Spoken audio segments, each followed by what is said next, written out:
እንደሷ ሴራ ቢሆንማ ሞቼ ተረስቼ ነበር። ይስማከ ወርቁ ከሰሞኑ በሶሻል ሚዲያው መነጋገሪያ የሆነችው ይስማከ ወርቁን ድል ባለ ሰርግ ያገባችው የሰው ባል ቀማሽ በሚል የተከሰሰችው ወይዘሮ ሜላትና ደራሲው ምን አገናኛቸው? የጠራውን እውነትና የሰጠችውን ምላሽ እንዲሁም አዲሱ ባሏ ስለ ጉዳዩ የሰጠውን ምላሽ አሁን ላይ እውቁ ደራሲ ያለበትን ሁኔታ ጠቅለል አድርገን ልናስደምጣችሁ ነው።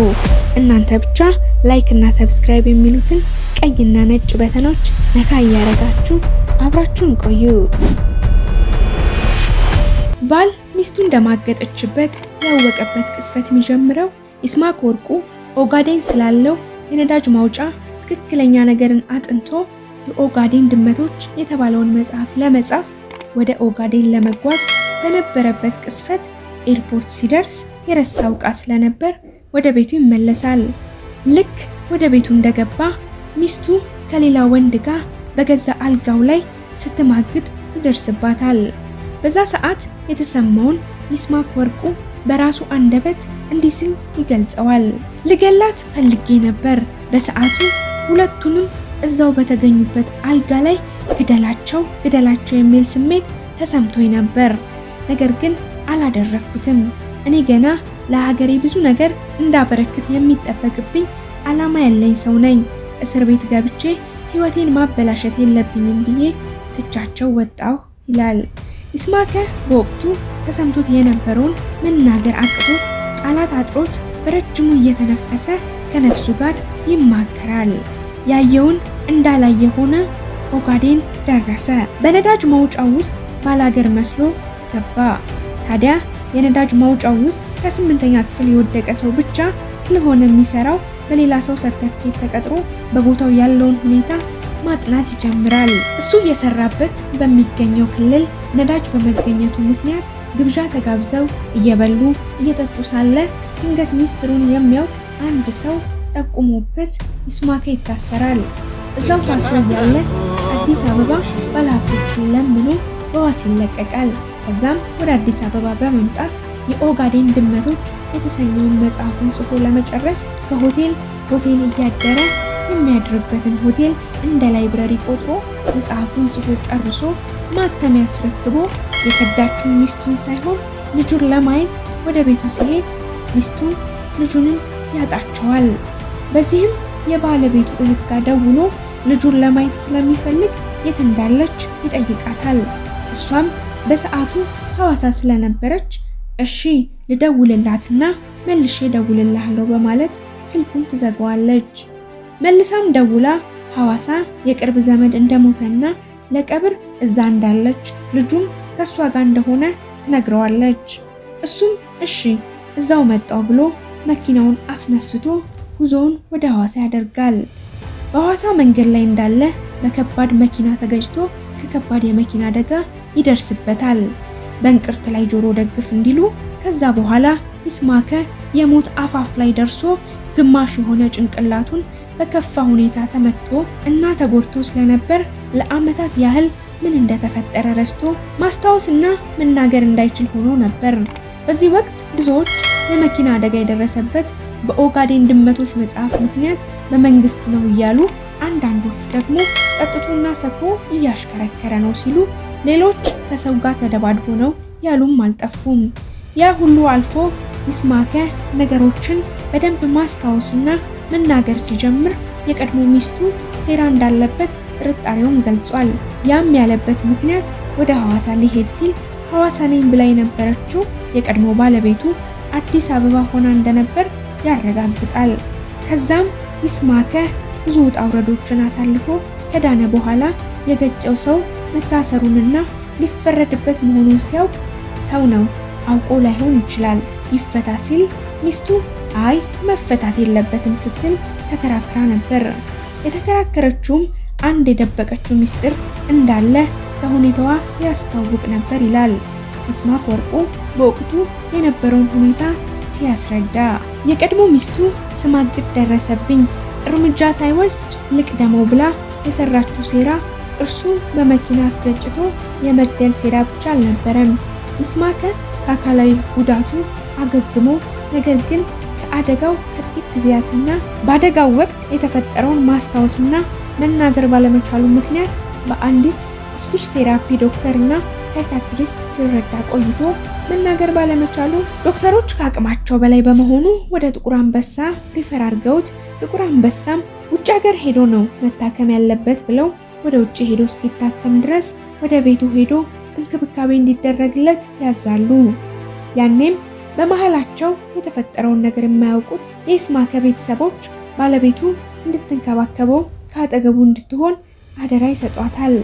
ባለቤቱም ሆስፒታል እያለም የኦጋዴን ድመቶች መጽሐፍ ሲታተም ሰላም በሆኑበት ወቅት ይስማከ ለባለቤቱ ውክልና ሰጥቷት ስለነበር ለሱ የተከፈለውን 1 ሚሊዮን ብር ለራሷ ወስዳ ነበር።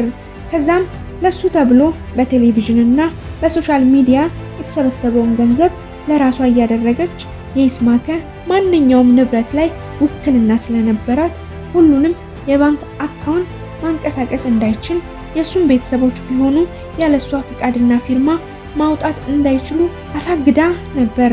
ይህንንም ያደረገችው ይስማከ በራሱ ገንዘብ መታከም እንዳይችልና እንዳይድን እንደነበር ይናገራል። ክፋቷ መች በዚያ በቃ ይላል። ይስማከ ወርቁ እርሱ ቤት ውስጥ እያለ መናገርና መንቀሳቀስ ስለማይችል ምግብ ሳትሰጠው ታስርበው እንደነበርና በዶክተር የታዘዘለትን መድኃኒት አርቃ ታስቀምጥበትና እኔ አልሰጥህም ከፈለግ ተነስተው ሰጥ ትለዋለች።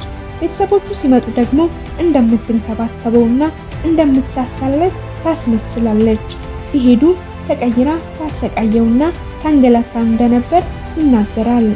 ይስማከ ቡና በጣም ይወድ ነበር።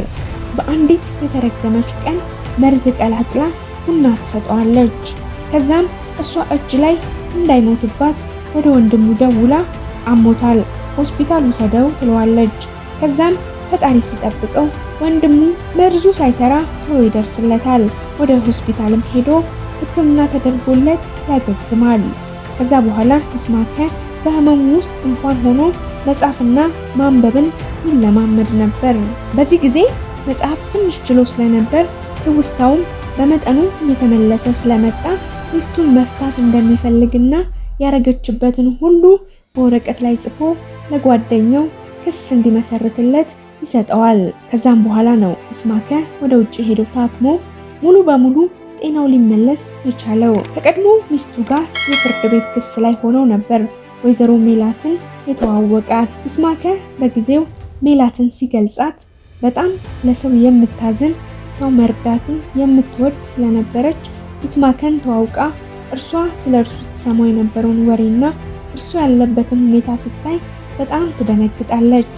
ይስማከም ከውጭ ሕክምናው በኋላ መናገር ቢችልም እንተባተብ ስለነበር ለሷም በቻለው አቅሙ የደረሰበትን ነገር ሁሉ ይነግራታል። ሜላትም ከዛ በኋላ በደንብ መናገር እንዲችልና የበፊት ሚስቱ ከደረሰችበት ጉዳት ለመመለስ ብዙ ጥራ ወደ ደራሲነቱም እንዲመለስ አግዛው አብረው መኖር ይጀምራሉ። ነገር ግን ይስማከ አሁንም ሚስት አልወጣለትም። ሁለተኛ ሚስቱ አሁን ላይ ሌላ ባል ማግባቷ ተሰምቷል። ያገባችውን ባል በበፊት ትዳሩ ልጆች ያሉትና ሀብታም መሆኑን ተከትሎ የቀድሞ ባለቤቱ ባሌን ቀማችኝ በማለት ከሳታለች። የቀድሞ የይስማከ ሚስት በምላሹ መጀመሪያ ነበር ባልን ጠበቅ አርጎ መያዝ፣ እኔ አቅብጬና ተንከባክቤ እይዘዋለሁ፣ መጀመሪያ ለባላችሁና ለትዳራችሁ ታማኝ ሁኑ፣ እኔን ጥፋተኛ ለማድረግ አትሞክሩ ስትል ትሞግታታለች። አክላም ቆንጆ ሴት መሆን መከራ ነው፣ አንዳንዴ ፈጣሪን ምን ነው ቆንጆ ባላረከኝ ብዬ እጸልያለሁ ትላለች። በዚህም አጀንዳ የማያጠው ማህበራዊ ሚዲያ በተለይ ቲክቶኩ ከሰሞኑ በዚህ ወሬ ተጠምዷል። ይስማከ ወርቁና ሜላት፣ ወይዘሮ ፋሲካና አቶ ኃይለ ኢየሱስ የተባሉ ሰዎች ስም እየተነሳና እየተጣለ ይጠለጠላል። ወይዘሮ ፋሲካ የቀድሞ ባለቤትና የአሁኑ የሜላት ባለቤት እንዲሁም ደግሞ በቲክቶክ ላይ ከፍተኛ ጊፍት በመስጠት የሚታወቁት አቶ ኃይለ ኢየሱስ ወይም በቲክቶክ ስማቸው ዞዊ በቲክቶክ ገጻቸው ላይ ብቅ ብለው ስለ ጉዳዩ እንዲህ ሲሉ ተደምጠዋል። እኔ ማንም የሚቀማኝ የሚቀባበለኝ እቃ አይደለሁም፣ ክብሬን ጠብቄ የምኖር ሰው እንጂ። ወይዘሮ ፋሲካ እጅግ የማከብራት የልጆቼ እናት ስትሆን ከሷ ጋር ከተለያየን 2 ዓመት አልፏል። ከሜላት ጋር ያለንን ነገር ቀደም ብዬ አሳውቂያታለሁ። ባል መቀባማት እየተባለ የሚናወፈሰው ወሬ ልክ አይደለም ሲሉ አቶ ኃይለ ኢየሱስ ወይም ዞቢ ጉዳዩን ለማስረዳት ሞክረዋል። ቻናላችን ባገኘው መረጃ መሰረት ሜላት ላይ እየተወራ ያለው ወሬ አዲስ ባቀናችሁ ትዳር ላይ እንጂ ከምንወደው እቁ ደራሲ ይስማዕከ ወርቁ ጋር ተያይዞ እንዳልሆነ ማረጋገጥ ችለናል። ልቦለድ እንጂ ሚስት አልወጣለት ያለው የዴርቶ ጋዳ፣ ሜሎስ፣ የኦጋዴን ድመቶች፣ ራማቷራ፣ ተልሚድና የሌሎች ድንቅ መጽሐፍ ምንጭና አባት ለሆነው ለጥበብ ሰው ይስማዕከ ወርቁ ፍጹም ሰላምና ጤና እየተመኘሁለት የዛሬ ፕሮግራሜን እዚሁ ጋር አበቃለሁ። በቀጣይ ቪዲዮ እስክንገናኝ ቸር ቆዩን።